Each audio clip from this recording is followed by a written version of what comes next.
Love is in the air. Heaven Sent Flowers has the perfect gift for your special someone, whether it be something sweet, something cuddly, or one of their beautiful flower arrangements. Heaven Sent Flowers has it all. Heaven Sent Flowers delivers to Ashland and to Shady Cove and all places in between.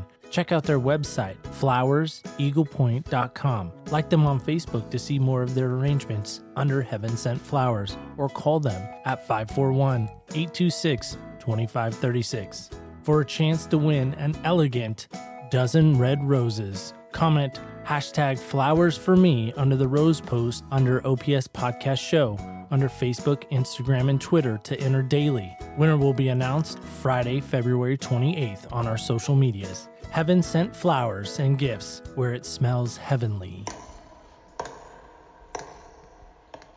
Perspectives change with broken strings and worn out souls. Years of gold and some with wings. Some are old, some undersold. To grow we need to rely on and try on some other people's shoes. Some other people's shoes. Thank you so much for joining us on Other People's Shoes. Of course, you know I'm your host, Neil Matthews. Thank you so much for joining us today, and boy, do we have a treat for you. Before we get to our guest, I just want to call your attention to the fact that we are still doing our Rose promotion. So please, of course, go to our social medias, OPS Podcast Show, under Facebook, Instagram, and Twitter. There you will see, of course, a gorgeous picture of some roses. Comment right below that, flowers for me, and you are entered. Do that all the way until the end of the month, February 28th, Friday, specifically Friday, February 28th. So you have like almost a week or so left. So be sure to do that. Help me welcome in now, because I'm sure that's what you really came here for, our guest. She, of course, is a speaker. She's a podcaster. She's an author. She's a mom. She has a podcast called The Listening Chair. Go out and check that out. Okay, not right now, but after our show, go out and check that out.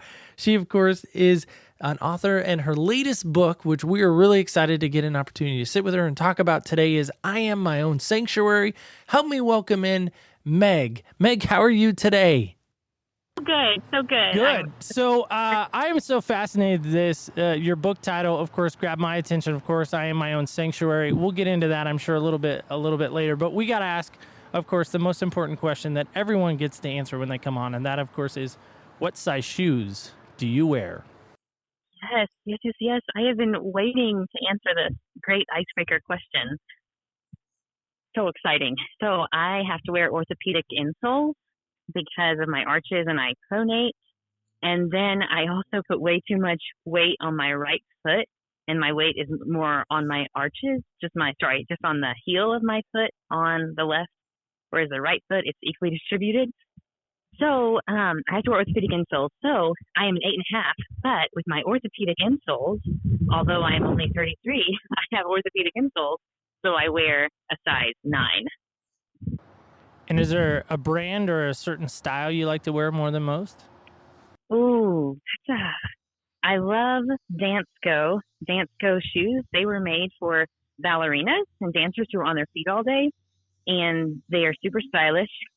And then nurses and doctors and hairstylists started wearing them too. So they're for people that aren't doing athletic things, but are on their feet a lot and want to give their feet and their back a rest. And they have the original design. I know way too much about this brand.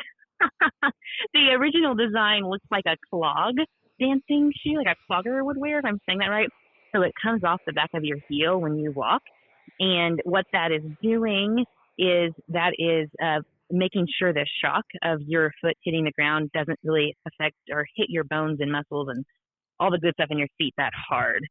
And so that takes a little bit to get used to, but once you get used to it, it's fabulous. And so I highly recommend Danskos shoes.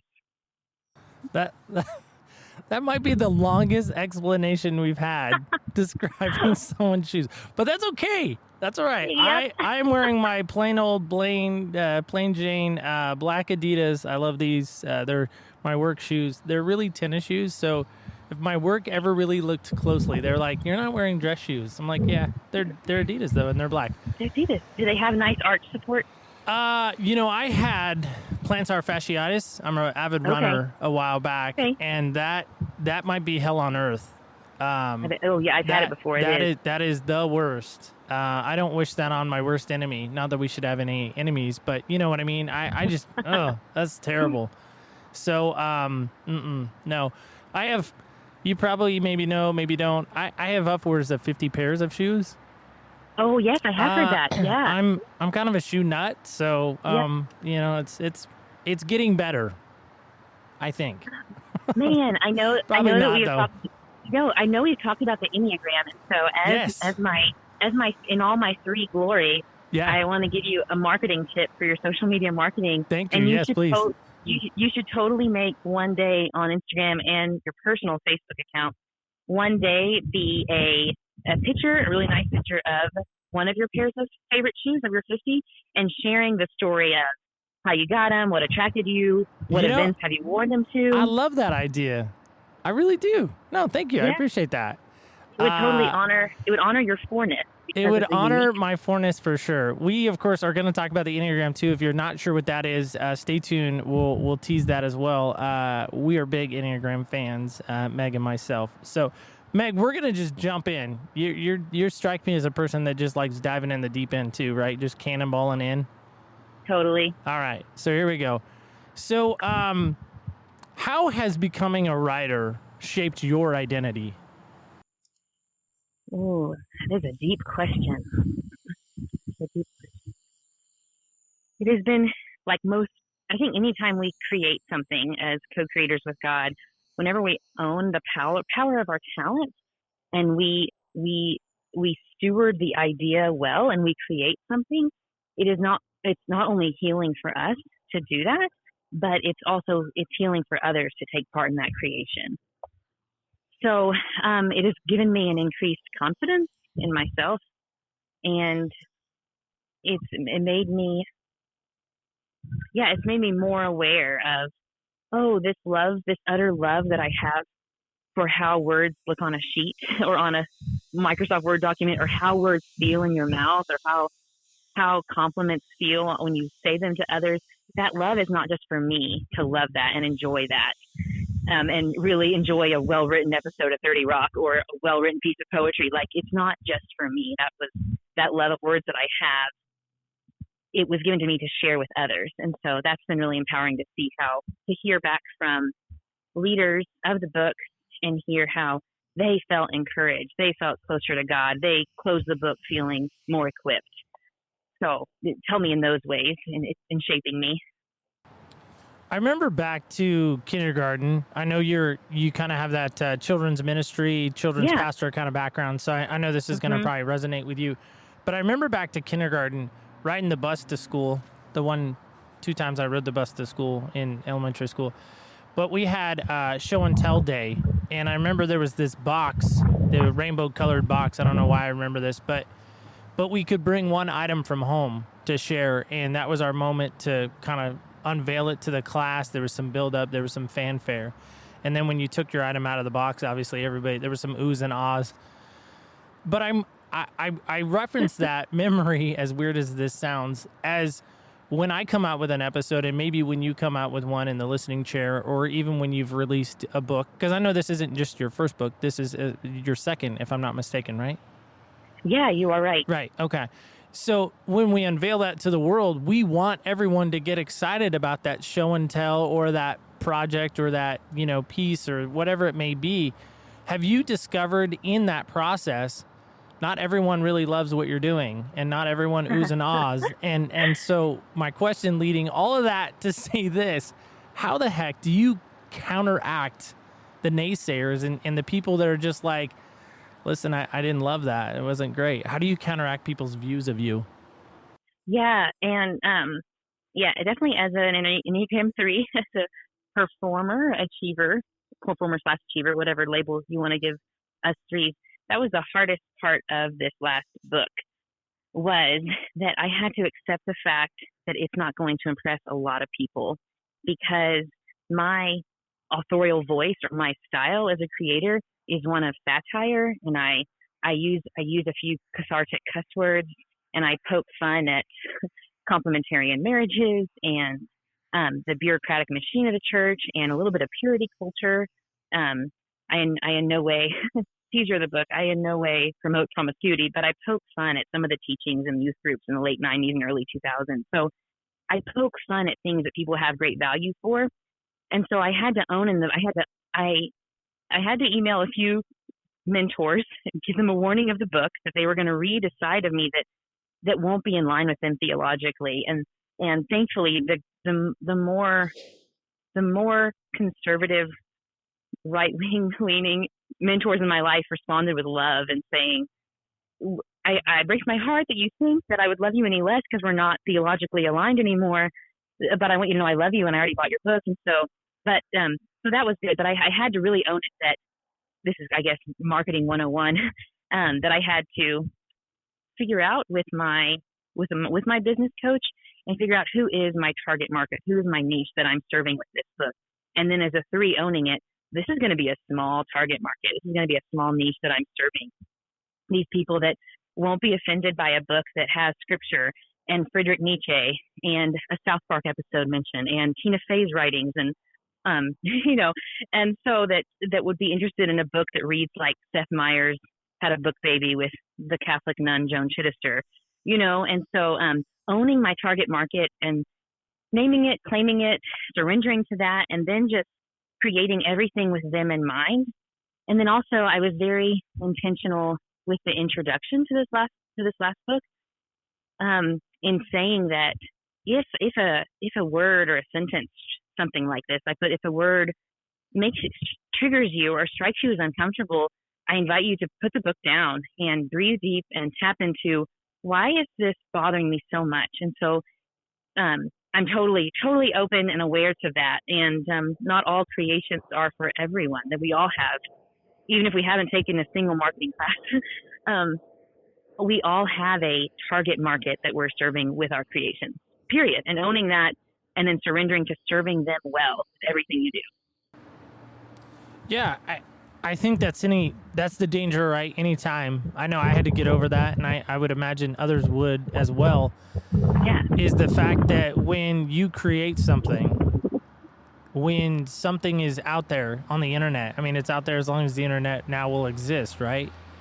And right. We've gotten some feedback on shows that we've done that people are like, that didn't really resonate with me. That didn't really, I didn't really like that. I could have gone without that. But then we've had other shows where somebody's like, oh my gosh, can I meet that person? I want to hug that person. I want to cry with that person, and I'm like, cool. I'm glad that spoke to you. But you really have to set really ego and pride aside. And it sounds like you've kind of done that in a lot of respects. Yeah. Oh yeah. And I love the saying that, and it's, so speaking of offending people, I'm going to mention Oprah. Just kidding. But I love what I've heard her say many a times about books that she recommends in her book club. And some people that I didn't understand that book at all about spirituality. And then she would just say, you weren't ready for it yet.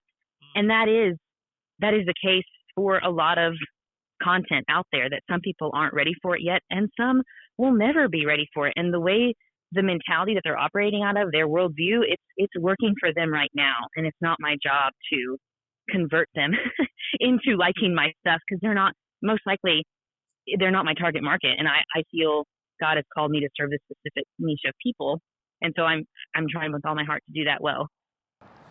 Again, I think that's great. Why should I or why should I not be my own sanctuary? Oh,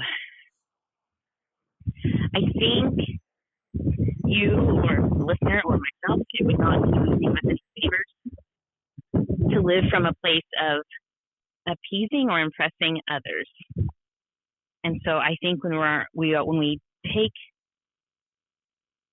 own our power of the Holy Spirit, which dwells within us, and we stay in tune with what God has made us to do, and we learn to trust that in all situations, professional and personal, and we tap into that as opposed to relying on the opinions or the validation of others. We live into who God made us to be, and we're sorry, I sound like a soundbite. I don't mean to. And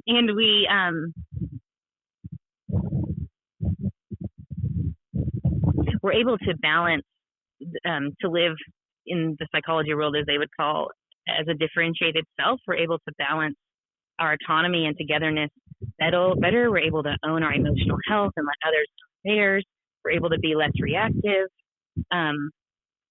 Yeah, that's so many benefits to being one's own sanctuary. And listener, and for you who hasn't read the book, please know that I'm in no way implying that there's not time for empathy or corporate worship, but I believe that so many holy rollers out there like myself have just reached utter burnout because they've been so busy appeasing their parishioners or impressing others, and they have forgotten to tune into their own power of the Holy Spirit within. So that's where that title came from, was this idea of the psychological term differentiation. And then this idea of owning that we already have this arsenal of grit, and as I say about the book, we already have this arsenal of grit for every goal and grace for every wound within us, because the Holy Spirit dwells within us. And I think too many Christians have forgotten that part of the story. Well, I think for me, much like you mentioned you were on staff on other shows, and that's part of, your story. What, 17? I think you were on staff, right? Yep. Okay. So I was 19 when I was called to be a youth intern. So what that meant, just to clarify, is... I might know what that means. Yeah, well, some might not. So just to clarify for those that might not. Totally. So basically I got $350 a month. Yeah. Yeah. Awesome. I was not at the time married. My wife Elizabeth and I were on track to be married, but we were not married. And so what had happened is my senior year of high school, we had a youth leader step away to pursue a external marital affair, and so that left the church kind of in turmoil. And here I am, the up and coming young, vibrant, never afraid to be in front of a microphone, gregarious, loving kids, And I bet it helped that you're so tall, that you probably looked older than 19. You look I mean, huge. I'm 7. No, I'm just kidding. I'm 6'2". But the thing is these are youth kids. These aren't like children's ministry kids. These are youth kids. These are my peers 6 months ago. And now I'm asked to lead. And so when I was hearing you talk about your journey through the church and being hired on staff, I was like, man, that resonates with me too, because that was me, and that's kind of part of my story too. But with that, for me, I had to really kind of figure out my calling. And I had to really figure out, is God calling me into the ministry? Is God calling me to be a youth pastor? Or, all this praise and compliments and all this great energy that people keep giving me and affirmations. I mean, don't get me wrong, there were people along the way that were not my biggest fans. There always are. But, right. But in that, and I'm curious if you were wanting to talk about this a little more, is the fact that you have this idea, the difference between compliments and calling. Could you speak to that for us? Yeah, totally. So, and this I know it resonates with you and me, and it might not. I'd be curious to know what Enneagram types it doesn't resonate well with. But it is a truth that runs through our veins, and Enneagram 3, as you were saying, as a 4 as well. And that is the fact that there were so many times in my life that, because I could morph into what looked successful, I would morph into that to appease or to impress, and I would do it just for the compliment. And then I would think, oh, because I get so many compliments on this thing, I must be called to do it. This must be my vocational calling.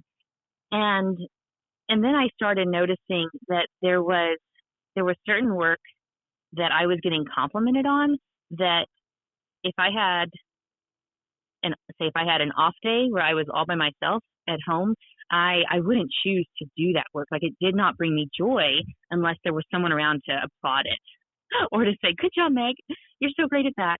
And so, but what I did start noticing is that what I was doing on my free time, what I was what I could research for hours without anyone around, even as an extreme energy extrovert, what I would want to perfect, like just keep studying it to make it better. Like, what was that skill I could do for hours with no one around, no one to applaud me?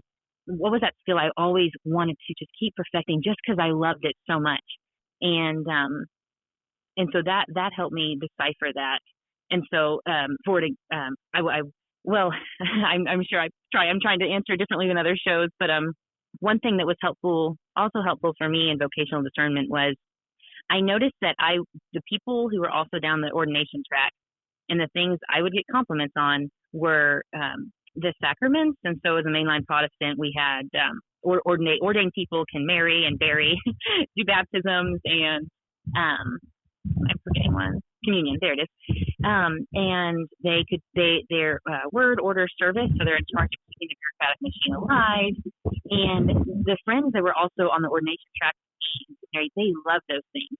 And I could also, as a 3, work my fanny off to impress and appease, even though I wasn't feeling joy in those things. I would do it for the compliment. And then when I started noticing my friends talking about how much joy they get from the sacraments and running these committees and the bureaucratic machines of the church, and I realized, oh gosh, the joy that you feel right now, that's how I feel about studying neuroscience and spirituality. That's how I feel about writing words that will make people laugh and feel equipped. Like, our joy is coming from different things. Maybe I shouldn't be on this career path. And so I started just checking in with myself. Am I doing this for the compliment, or am I doing it because this is an overflow of who God made me to be? And even if no one ever saw it, just sitting on my computer or, doing what I was made to do, I would do it all day. So I hope that's helpful. I hope that answers your question. Yeah, I think it does. For me, going back to that is just the idea that for years I have struggled with, am I seeking man's approval? Men in general, people, you can interchange that. Or am I seeking God's? Because if I'm seeking man, Galatians chapter 1, verse 10 says, I think, if I'm seeking God's approval, or if I'm seeking man's approval over God, then I'm failing, essentially. And so that, to me, has always resonated with the fact of counteracting that and going against that. And it's so incredibly challenging to do that. It just is. As a 4, as a 1, well, maybe 1s don't struggle with that because 1s are perfect, but my wife's a 1, so. But I'm curious about this too. Just building on this concept. I'm sure you're familiar with him. You probably bump him in the iPod or the MP3 player device you have. Lecrae and so many others have probably said something similar to this, but I credit Lecrae for this. He's a Christian rapper, so here we go. I'm not going to rap it because that's just not me. But he says, if you live for people's approval, you will die from their rejections. How has this played into your story specifically? Oh, that's so true. Yeah, definitely. Yeah.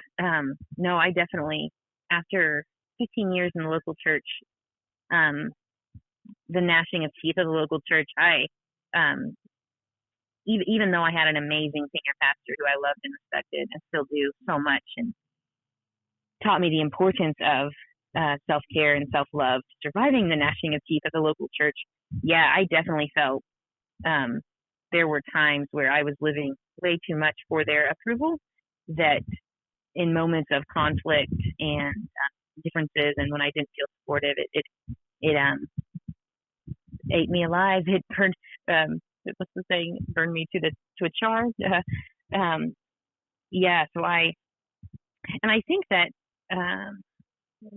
with my story, and I'm sure others will relate to this, I, as a missionary grandparent, so when I was 11, there was not, due to external factors that I talk about in the book, divorce and dad in the Bosnian War as a soldier, and moving and lots of sadness.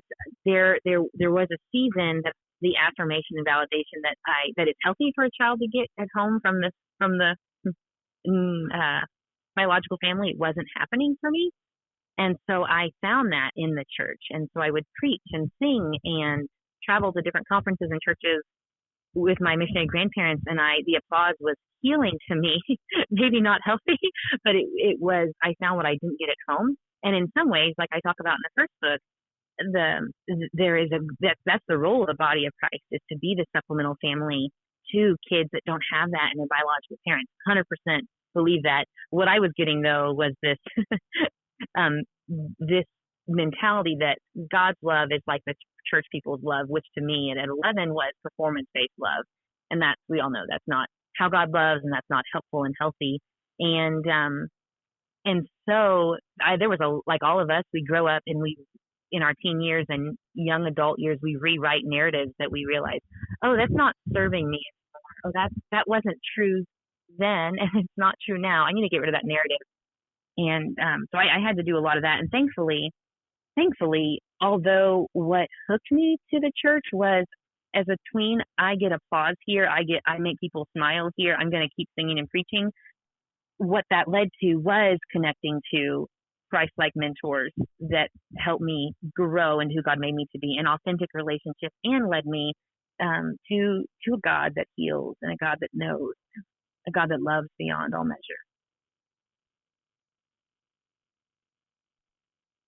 I think that's the hardest part sometimes, is when you, again, going back to this, maybe you've presented something or shared something and you walk off the stage and there's nothing. There's no anything, and I know for myself personally, and maybe you have could think of a time where this is true for you, is, that used to wreck me and devastate me. But it's amazing when you start podcasting or start sharing kind of just this platform that everyone seems to be gravitating towards, and you get nothing. You're like, okay, cool. One step forward. Yeah. Here we go again, right? Let's do this again. And so, maybe, do you have a moment like that where you just, there was nothing? Oh yes, definitely. For sure. And I think for my personality type and how God wires me, I had to start this. It's such a balance. It's such a balance when you are a presenter or a content creator. It's such a balance of, I'm going to decide before I go into this speaking opportunity or this lesson that I have prepared my best. I am speaking the truth that the Holy Spirit gave to me. And no matter what the energy in the space feels like, I'm going to enjoy myself, because this is to beat a dead horse. This is an overflow of who I was made to be. And there's a balance of that. And then also being in tune with your target market, with your audience, to know what needs to, how do I need to alter my material to better meet their needs. And I, like most moments in my life, I have an example from a great comedy. And my husband and I love, rest in peace, Terry Jones. We love the Monty Python and Monty Python crew from the 70s, and the British group. We love them, adore them, and have watched so many documentaries about them. And one of my most favorite interviews was with John Cleese and Eric Chapman. Hope I'm saying that right. It was in the last 4 years or so. And in this interview, they said that it was a different game back then. Comedy was a different game. And he said, and the idea person in me loves this moment so much. He said, we were talking with the BBC producers and the president, and they asked us, what do you want to do? And the five of them said, we told them, well, maybe we don't really know for sure, but it's going to look something like this, and we want to do this. And just because of their reputation and their talent, the BBC gave them, okay, here's a season. And John Cleese said, we never had focus groups. We never thought, what do millennials find funny these days? He's like, we just wrote what brought us joy and what made us laugh. And I think, I know for my co-host Miranda on the listening chair and other things I create, there's such a balance of both of those things, altering if you need to better meet your audience needs or who you've been called, your demographic, who you've been called to serve. But also at some point deciding I'm going to enjoy this and just have my content be an overflow of who I am. And I think that's good and beautiful and godly. I think that was beautiful and godly right there. So, I really love a lot of what you're saying. Actually, almost everything you're saying. Years, I shouldn't say years ago. Early in our podcasting process, I'm always listening to good speakers because I want to be a better speaker, right? Isn't that what you do when you go see somebody that you're like, I want to go do that, and I want to follow what they're doing. So one of my favorite speakers that I love to listen to, this guy I think, Louis Giglio. Big fan. So if you can maybe work something out, I heard you might know him. But anyway, my Louis Giglio story, and then of course I'd love to hear yours because I know he's a great communicator, and maybe you resonate with the fact that he's a great communicator as well. But he and his team, we'll give credit to his team as well. Might have been just him, but he came up with these 8 crazy steps. Okay. To be successful. And so I'm going to read them, and then let's dialogue on that. How's that sound? So step 1 is humility. In order to do anything, you got to obviously, step number 1, you got to admit that you got to be humble in the process. Step number 2 is you got to have training, because, you just don't just jump in and just figure it out. I mean, there's got to be some training, some processes. As much as I'm not a process guy, there has to be a process. Adaptability, obviously being able to kind of go with it, move, transition, got to be able to kind of move with that. Trial and error, because there's going to be some errors, I'm sure, and there's going to be some, that didn't work. Oh, well, that was a bad mistake. Let's not do that again. Hunger, something I'm sure you don't struggle with in any level, I would imagine. Just having that hunger that when, the going gets tough, that grit you always talk about, which I love so much. Faithfulness, obviously staying faithful in what you're doing, whatever it may be. Perseverance, my personal favorite, which I actually is not my spiritual gifting as well. But you have to persevere. You got to kind of keep going, even when it's really at the hardest, which for me is also tough. And then, of course, before you begin any great journey, you have to count the cost. So I'm curious about that. What do you think of all those things? I agree 100%. And I love how it was interview over. Just kidding. Well, that's good. Interview over. Yeah, I love how he transposed it to such easily processed, the easily digested words that transposed the language great, I think. Simplified it. I have shared that on a number of episodes, and I will continue to share that because in my mind, I'm going to, if one day maybe get to shake his hand, God willing, maybe we have a cup of coffee together. I don't know. But to me, when I heard that from him, I put it everywhere. I have it at my desk at work. I have it at my editing desk at home. I had it on my phone screen, background on my iPhone for a long time. It resonated with me so much because that to me is what this is all about. Whatever journey you're on, whatever quest you're on, whatever it may be, you have to have all 8 of those elements, in my opinion. Yeah. And I think sometimes the one that, to no surprise, jumps out at me, as you said, was the step on, it wasn't grit. It was another word. Was it perseverance? No, it was a word before, a step before perseverance, maybe. So let's see. I'll go back over the list, make sure I got them right. So I think it was like trial and error, maybe? Oh, no. I should have them. I should have them all memorized. Let's see. You said faithfulness. It was faithfulness. Yeah. Maybe it was perseverance, adaptability too, but I think both those, adaptability. Yep. Adaptability's there. Yeah. So that's like step 1, 2. That's the third step. Both of those. According to our friend Louis. So there you go. Both of those jump out to me because I think too often, and this is my niche that I write to, the people that I feel called to serve the most with my work, and is that I think too many Christians forget to be thinking Christians, and I hope that doesn't offend anyone by me saying that. And what I mean by that is that God is waiting on us to have ambition, and God is waiting on us to use our brains and set ourselves up for emotional health. And so that might mean taking a personality test, not thinking it's sinful to do that, and figuring out, oh, look, my environment is not honoring how God wired me. Oh, look, my habits are not honoring how God wired me. I'm going to be a thinking Christian and change that. And so I think I know too many Christians out there who I have been in personal or professional circles that forget that. And they believe that certain tactics, like personality tests or self-help books, that these are sinful and putting the focus on ourselves and taking the focus off of God and taking the power away from God, instead of realizing God made you to be a thinking Christian. Use your brain and honor how God wired you. And I'm obviously getting way too passionate about this question. That's okay. We like passion. Yeah. So going back to Louis Giglio, he's doing a number of months back. He did a roar, like a lion roar series. And so one of his statements that he made, which I really liked too, was, it looks like, let me see if I can read my note here.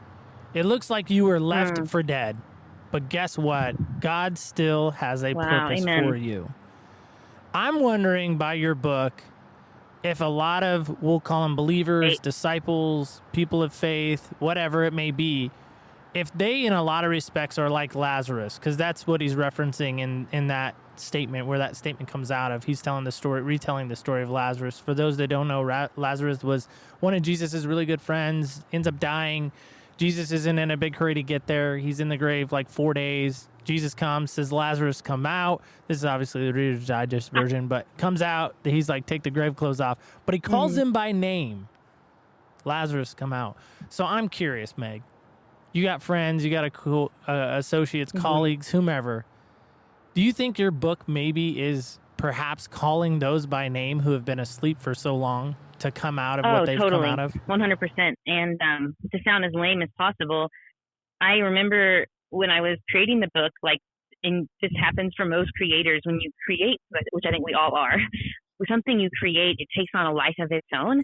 And Tuesday night is write night for me, and my husband and my daughter respect that, and they have their own fun play on Tuesday night, and I go to the coffee shop, and it felt like I was meeting with a different, a soul, a person, a life form, and I was just joining that creation and listening to it. And just when I printed out the pages, the first half of the manuscript, I hugged it like a baby that I had just birthed or something, and loved it. And just I felt the power, and of course the power did not come from me, but from the divine, that this would definitely be an equipping tool for so many people. And like you said, calling people out to reach their potential and who God made them to be, whether they are a recovering holy roller like myself, or I call them spiritually attuned go-getters, people that are spiritually aware and are seeking a relationship with the living Christ.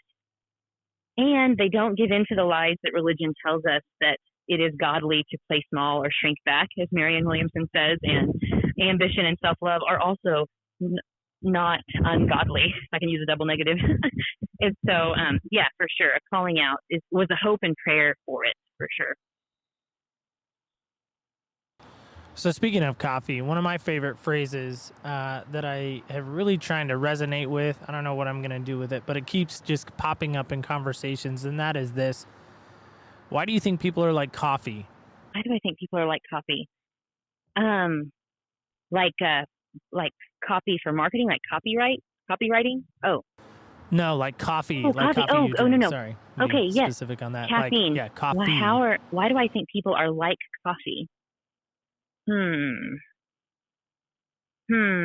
Well, isn't there already a saying about you never know how strong, like tea has to steep in the boiling water to get stronger, and we too never know how strong we are until we are put in hot water. I'm totally butchering it, but I think the same could apply for coffee as well, that we never know our own strength until we go through really, I'm stretching here, but let me keep thinking. That's okay. So what I was thinking on that, and maybe this will help you out a little bit, I like that phrase because, one, it was given to me by a very good friend of mine who's been on the show previous, but he said to me, he said, Neil, not everyone likes coffee. Not everyone is going to love you. Not everyone is going to like the flavor that you're providing. Some might think you're really bitter. Some might be thinking you're too sweet. Some might think, whatever it may be. But he said not everyone likes coffee. And my wife is one of those. I think she likes me, but she doesn't like coffee. So maybe if you can, or I mean, have you gotten any kind of pushback or any negativity to that they're just like, no, this just isn't for me? I know of readers. It just came out December 6th, so it's still pretty new out there. And I'm really, I'm aware of people that have read it in my professional circles, and I know that they are not aligned with it theologically, and have told me they've read it and that they enjoyed it, but I could tell that they didn't enjoy all of it. And so,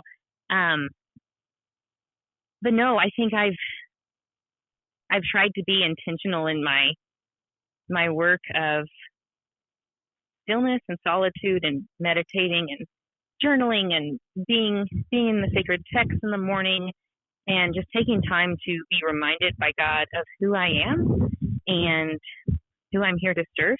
Like I do marketing for my all my jobs. So I'm sorry if I offend people by using target market, but being just very intentional with who God made me to be, the type of person He's called me to serve, my target market, and what results I want to help that type of person get. So I'm very clear on that.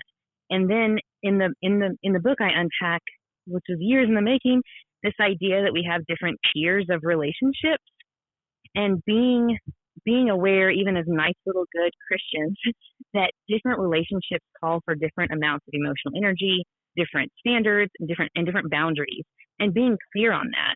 And so if someone in the bottom tier, like if a T3 relationship, and I unpack that as T3 relationships are easy to avoid and they're rarely worth the emotional work. And if you work in the church, you're going to run into a lot of these relationships, just being honest. If someone from that tier of relationships in my life is not a fan of the work I'm creating, I really don't care, because it wasn't for them. Now, if someone in my T1 relationships, so those that are easy to love and always worth the work, so spouses, best friends, favorite coworkers, mentors, those T1 people. Now, if one of them says, out of love and respect for you, Meg, I have to tell you that I think I know your angle. I think you had good intentions, but this work you just created was a distraction from the reader getting what you wanted him or her to get. Then yeah, I would definitely listen if that person was in my top tier of relationships. And so yeah, just and I know Brene Brown is famous for talking about this too. I want to pretty much a second TED Talk about only listening to the critic if they're, I think she quotes the president, only listening to the critic if he or she is in the ring fighting as hard as she is. And so, so I think there's lots of power in that. And I also think about Brene Brown a lot. I don't know if she's an Enneagram. I don't know what her Enneagram is, but where she what number she lives out of the most, I should say. But I know she talks about after her first TED Talk literally blew up. I think it's in the top 5 most watched TED Talks. And she went to Twitter, as she called the cesspool of social media as it was at the time.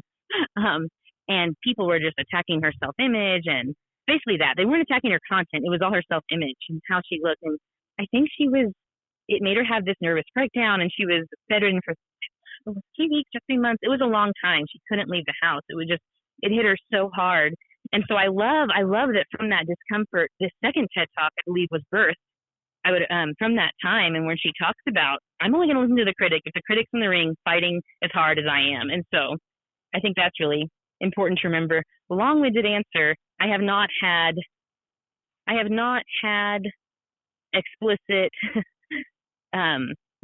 words against my work.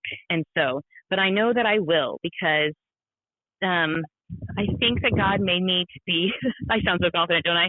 I'm starting to own my power, that God made me to be a thought disruptor. And I'm owning that. And that is, when it comes from a good and healthy and godly place, that is beautiful and leads people closer to a God that heals. And so even my title is provocative. I am my own sanctuary. It's like, oh no, what is she saying? That church isn't necessary. Oh no, that she doesn't need God. What is she saying? And then people read the first chapter and they're like, oh, okay, yeah, I believe that too. And so I'm owning that part of my identity, and I know it will come. And thankfully, my publisher, Choir out of California, they were born for authors that are mystics and misfits and ask hard questions, and or were born to believe things that might be viewed as heretical at first. And so I have a tribe of about 17 other authors that work for Choir that are all preparing ourselves to get the pushback that we're going to get from our books, but knowing that our books are out there to serve the people we're called to serve. No, I think a lot of that's great. And I just think if what resonates with me with what you just said is the fact that you're only hearing the voices that really are going to speak truth. If somebody's coming along that is a naysayer, that is just there to be mean and vindictive and hurtful, you don't have time for that. Totally. Bye, Yes, Felicia. Yes. Right? Okay. If I'm putting words in your mouth, of course, stop me. But hardest part of your faith so far is what? I am so sorry. I skipped over the Louis Giglio question. I think it's really funny as a three to share this little story. Okay. Yeah, go ahead. And then we'll go into that. Sure. I do not know Louis Giglio, but he changed my life at a conference, and it's quite funny. So, and as an Enneagram 3, one of the hardest lessons for us to learn is that failure is necessary for growth. And so this is a story where I learned that. So in the book, The Bluebonnet Child, which is a book about how we can offer hope to kids whose home life seems hopeless, and kids of abuse and troubled homes, what can nonprofit programs and schools and individuals do? So in that book, I present case studies of people, famous people that we know that came from very troubled homes, but had these supplemental family members in their life that helped them grow closer to a God that heals and were their family for them. So I talk about, and one of the case studies I do is over Matt Redman. This is such a ridiculous story. I've never told it because I'm a prideful 3, but I'm going to tell it now because it's so funny. So one of the case studies I talk about is Matt Redman and his famous relationship with his youth director. And I remember in 2008, I was at Youth Specialties Conference in Nashville, and in my mind, I remember hearing Matt Redman's youth pastor with this thick accent tell this story of his relationship, his life-giving relationship with Matt Redman when Matt was in his youth group. And I held that story and clung to it whenever I was serving kids in the local church, and the hope of that story. So fast forward, that was 2008. Fast forward to 2017, is that right? I think so, somewhere around there. And the Bluebonnet Child book has come out, and it's 5 months later, and I've been asked to present at this giant conference, and just as a workshop leader. And on the main stage is going to be Louis Giglio. And so I'm sitting there, like, oh my gosh, I haven't seen Louis Giglio speak since Youth Specialties. I'm so excited to hear him again. And I lean over to my friend, and who I'm at the conference with, and I tell her, this guy has the best accent ever. You're going to love him. He's so, so good. And she's like, okay, awesome. So then Louis Giglio starts speaking. The guy doesn't have an accent. Doesn't have an accent at all. Like he's a Georgia accent, if anything, but not an Australian accent, which I think Matt Redman's so from. Then it gets so much better. So I rush. This is my first big international 40 denominations represented. If for those of us who are striving, who feel called to present and speak and communicate, this was a really big deal. And I was so excited it was going to be paid, and my husband and my grandparents and my parents came. It was such a big deal. And we were selling the book, and then I run back to my hotel room, and I'm flipping through the copies of my book, and then I'm going on Google, and Garrett's like, "What?" My husband, what's going on? He could tell I looked terrified, and I said, "Matt Redman's youth director's name is Mike Palavici." It wasn't Louis Giglio. So I had to spend all the money that I earned from that gig to pay Wissenstock, my first publisher, to edit that book and get it. Because you cited Louis Giglio. I did, and no one caught it. And there were four different editors. No one caught it. And this is just my fear of mine. Like, people say, Meg, why don't you self-publish? You'll get so much royalties. And I'm like, I don't trust myself. Obviously, even with a publisher, a big mistake happened. So, yeah. Failure. So yeah, that's a three hilarious. talking about utter failure. That's yeah. I didn't think threes Oh, yeah. failed, so that's I'll Often. take a note of that. So a couple questions, and then we'll kind of wrap things up. Hardest part of your faith would be what? Hardest part of my faith. Not thinking too much, just saying the first thing that I feel. Not living from a place of fear. So I guess that would translate into trust. Yeah. Okay. Yeah. That was easy. Yeah. That was an easy one, right? All right. I can't guarantee all these are going to get any easier. How will you shape your daughter's identity and vision? Good question. Speaking of Georgia, I read a book once, Next Generation Leader, I think by Andy Stanley, circa 0405. Sorry, I'm a nerd that left. Who's also good friends with Louis Giglio, so maybe we could work something out with Andy Stanley. I'll probably too. misquote Andy Stanley someday too. Just kidding. But he talked about casting visions over your children when you pray for them. And so when I pray over my daughter at night, I thank God. Oh, and he also, and I don't know if he said this or if I read this over time or if I surprisingly said this, believe it myself. But I always try to, when I pray over her, not to talk about job titles, not like performance-based things, I should say. So what I pray over her is that I thank God for making her brave and for making her kind and for making her smart.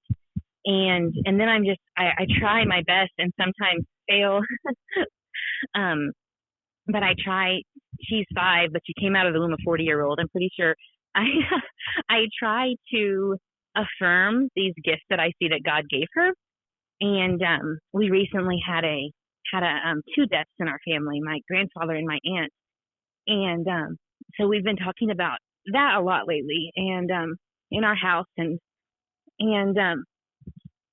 we've been talking about how when humans speak to us, we hear them with our ears. And of course we don't. We hear body language and whatnot. But when you're 5, like we're starting there, right?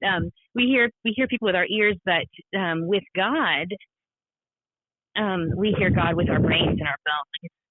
Feeling, it's this sensational thing. We're using our senses to feel God. And Henley, my daughter, seems to understand that. And so I really want to empower her to, what have I said so far? Empower her in these character traits that are godly and lead and help her live a life in close friendship with God. And I want to recognize talent and then also say, I see this in you. This could make people's life better because of blank. Those kinds, having little short sentences like that.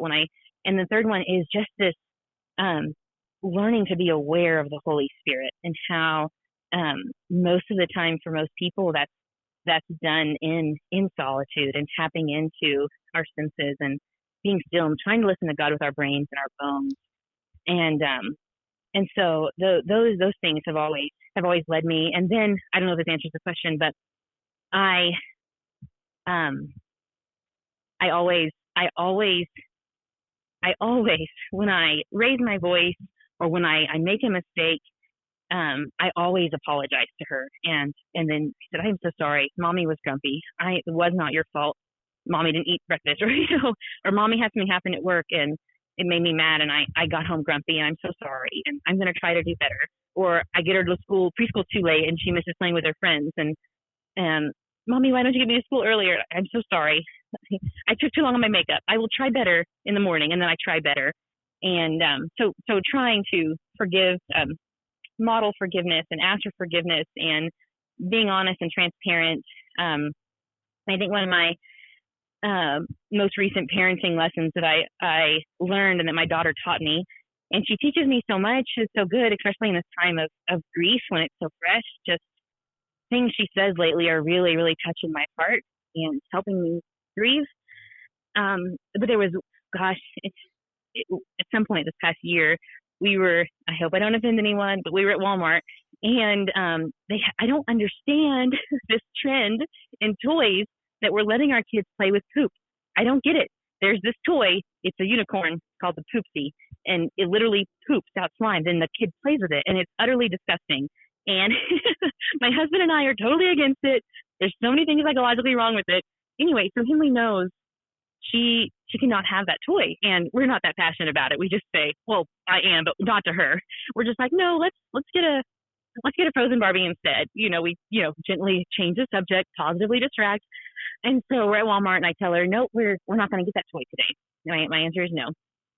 And so we leave the toy aisle, and I'm so proud of myself. Man, I'm kicking butt at being a parent. I'm so good. I said no. Yay. And then she's standing up in the shopping cart, and she is like tallest one in her class. So I should have recognized the physics of this and know that the situation wasn't inevitable. So she's standing up in the cart, and we're talking, and I'm thinking if her dad was here, he would make her sit down in the shopping cart. And so I'm thinking that, I'm feeling that, but I don't tell her to sit down. And so then we hit this bump. My very tall 5-year-old flips out over the shopping cart and bangs her head on the tile floor, crying bloody murder. There's a bump. I'm checking, my dad's a paramedic, so I'm checking her eyes. I'm checking if she's conscious. Like, she's totally talking and screaming, and people are asking if they can help, and I'm holding her, and I'm freaking out of my mind. Like, what did I just do to my daughter? And then we get in the car. The Walmart employers are awkward as heck, and they're like, please don't call a lawyer. Please don't call a lawyer. And I'm like, it was my fault. Did you not see me? I was the parent that didn't make my child sit down, and now she's hurting. Like, so we get in the car. Henley's fine. She's not crying anymore. She's in the back seat, and I sit in the front seat, and I just start crying so hard. And I'm usually not a crier, but in the season of grief, my heart's very tender. So I sit in the front seat, and I start crying, and she says to me, Mommy, why are you crying? And I said, because I hurt you, and I never want to hurt you, and I want to do everything I can to protect you. And she, in her great presence of a 5-year-old, says, Mommy, you didn't hurt me. It was not your fault. You didn't put the bump there. I'm okay. And it was this beautiful moment that I needed, and to calm my overdramatic self down. But so yeah, she teaches me so much, basically, and I hope and pray that what Garrett and I are doing are raising her to be who God made her to be.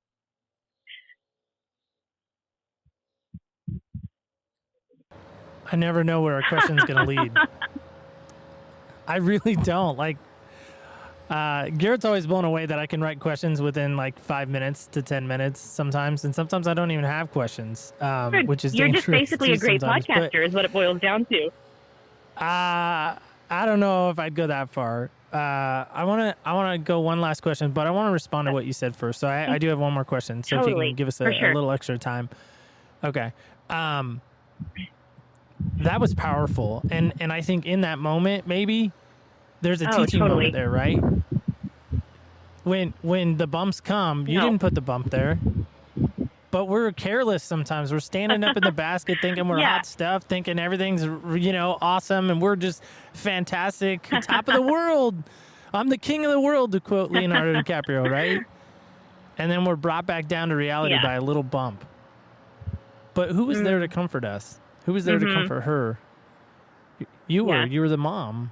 And I just feel bad for those in this world that don't have the mom, that don't have the dad, that don't, even if we're going to take it spiritual, don't have that saving relationship in Christ that can truly pick us up when we're at our broken, most vulnerable moment and hold us in our arms and say, listen, I love you. Yeah. And I think that was just awesome. So thanks for being honest and vulnerable and sharing that, and got a little emotional, which my wife always gives me a bad time about making people cry. So, so there we are. Last question, then we're going to play a game. So here we go. Last question. What has following Christ cost, or how has following Christ cost your identity? How has following Christ?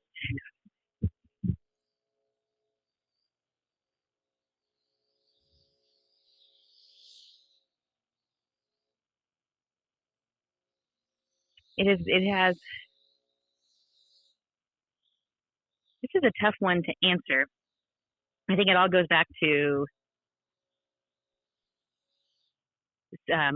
etymology. That's a study of words, right? Etymology or I'm gonna say yes on that. I've never heard that word, so I'll say yes to that. You have a college degree. I sadly do not. My degree is in theology, sort of. It's an associate's, if you want to Awesome. call it that. Yeah, sort of. It's the Christian Missionary Alliance. When I was a part of that church, I went through schooling to get credentialed, and so I did carry the name pastor in front of my Yeah. name for a long time, but not anymore. Yeah. So. God equips the called. It doesn't call the equipped, is what it sounds like. Yeah, something For like that, obviously, right? you took time to be equipped. So, like you were saying earlier with Giglio's steps. Okay, sorry. I don't mean to not answer the question. So I think it goes back to I have, because the words that were chosen in that sentence, not a critique for you. I just heard this question before a lot, and I'm not sure how to answer it, because I feel that following Christ has brought me closer to God and who God has made me to be. So that has added to my identity. But it did come with sacrifices along the way. I could think of some relationships that I had to set up stricter boundaries because they were not helping me be who God made me to be. So that definitely cost some relationships. And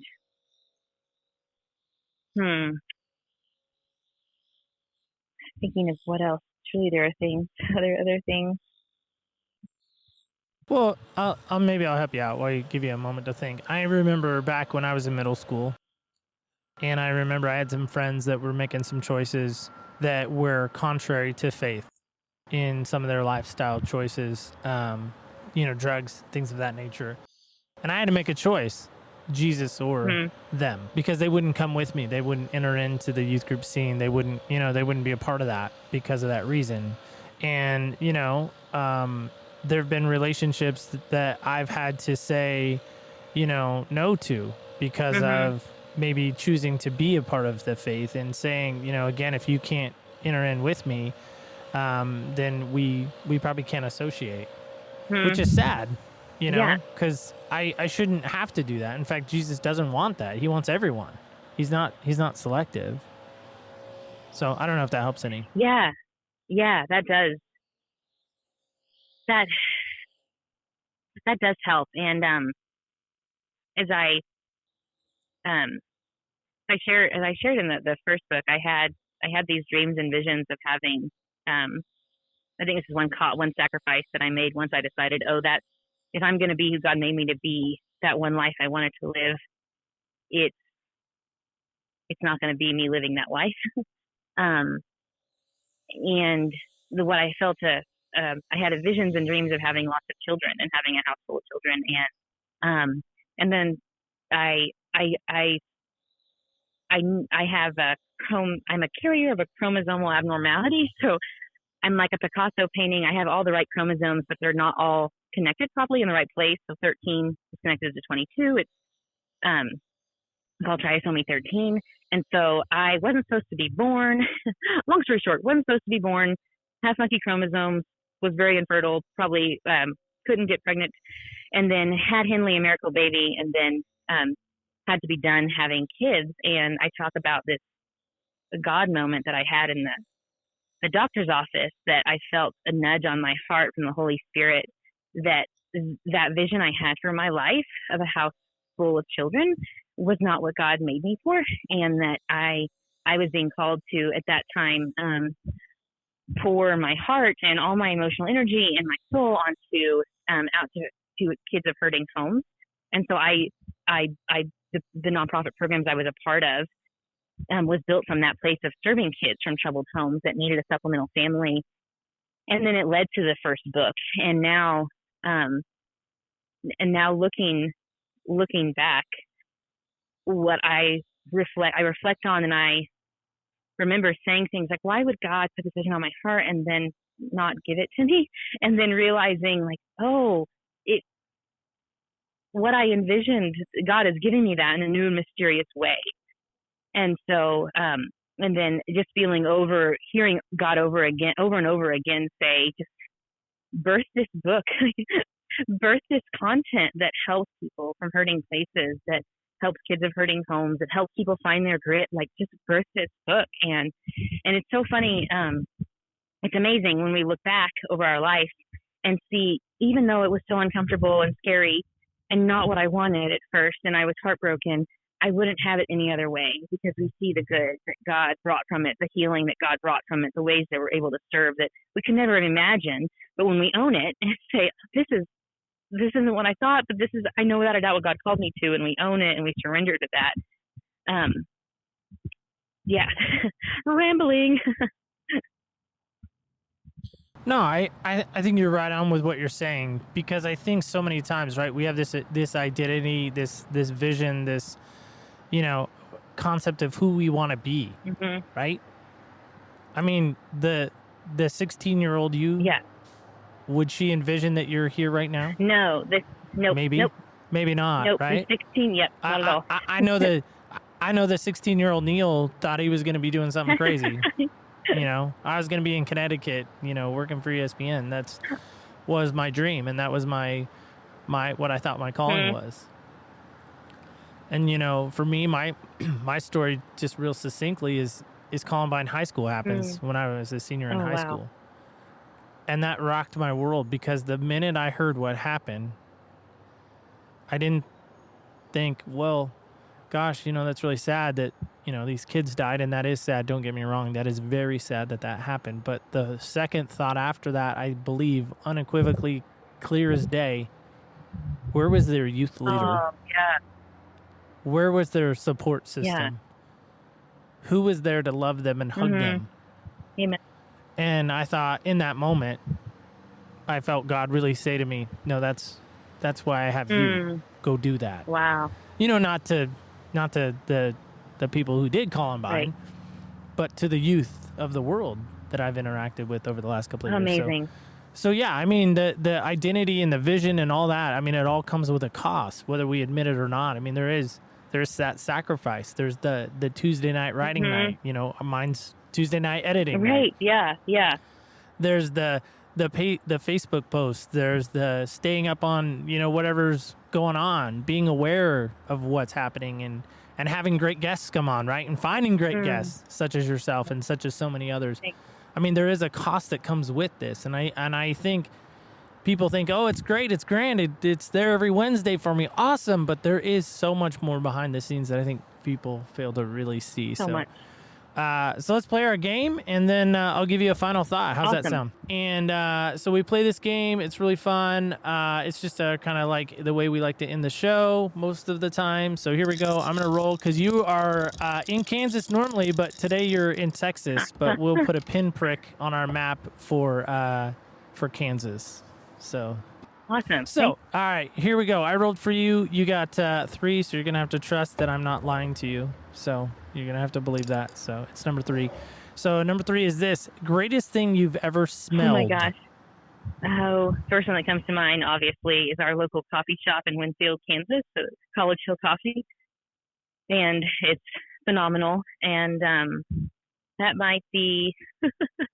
I guess the next one that comes to mind that's so awkward, but I'm sure others will get it when I say it if they're in love with someone, and that is the smell of my husband. I'm not going to judge that you picked coffee over your husband. There's no judgment there. No. There is no judgment there. No. You're the first one, by the way, that has ever said their significant other. So. Oh, that's so great. So that's fine. Yeah, I'm super corny and lame, and when I hug him, I smell his neck, and he always goes, "Did you just smell my neck?" And I said, "Oh yes, I did." And so I love the smell of my husband. Seriously, so, Hallmark just called me and asked me if you guys could do a movie together. So I just want to let you know they're on line 2 currently. It's Hallmark movie. Seriously, that's awesome.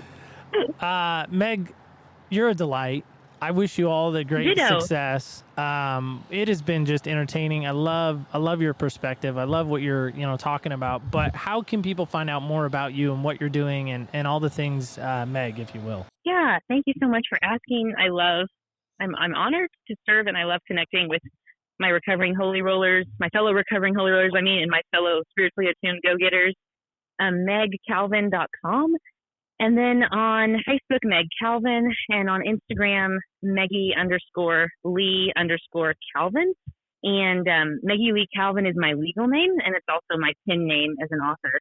And so, so that's I would love to connect with you and partner with you and listener and serve you in any way that I can. So, and then of course, the Listening Chair podcast, we're on all major podcast platforms, and we come out every Saturday, and we're a podcast about how stories of career, vocation, and God's voice intertwine, and we interview morticians and molecular biologists and machinists and educators and comedians. We interview people from all career fields and basically explore their discernment process and the spiritual undertones of all careers. And so Miranda and I would be honored to get cozy with you in a listening chair as well.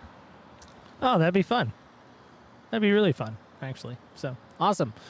Well, again, Meg, thanks so much for coming on.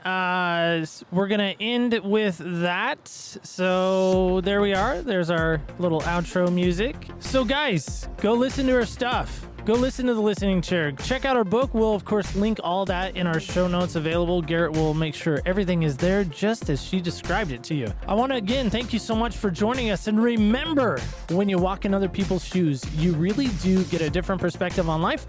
On behalf of Garrett and myself, I want to say thank you so much for listening and stay tuned till next week. Thank you so much for joining us on Other People's Shoes. Of course, you know I'm your host, Neil Matthews. Gotta say one more time, thank you to Meg for coming on. Great interview, great just insight. I love our dialogue today. I love her stories. Probably my greatest takeaway was the mistake that she made with Louis Giglio and that whole Matt Redman situation. That to me was pretty hilarious. Hey, just wanted to call your attention, of course, to hear past, present, and future episodes. That can be done at opspodcast.com is a great place to bookmark for past, present, and future episodes. That's where they'll be. Of course, we would also like to give you a little sneak preview of next week, and we're excited about this guest. Here's a sneak preview. All right, I'm about to pay these dues. I'm over here while I'm standing in other people's shoes. Yup. And now I'm about to check it. Once you do that, you can get some real perspective.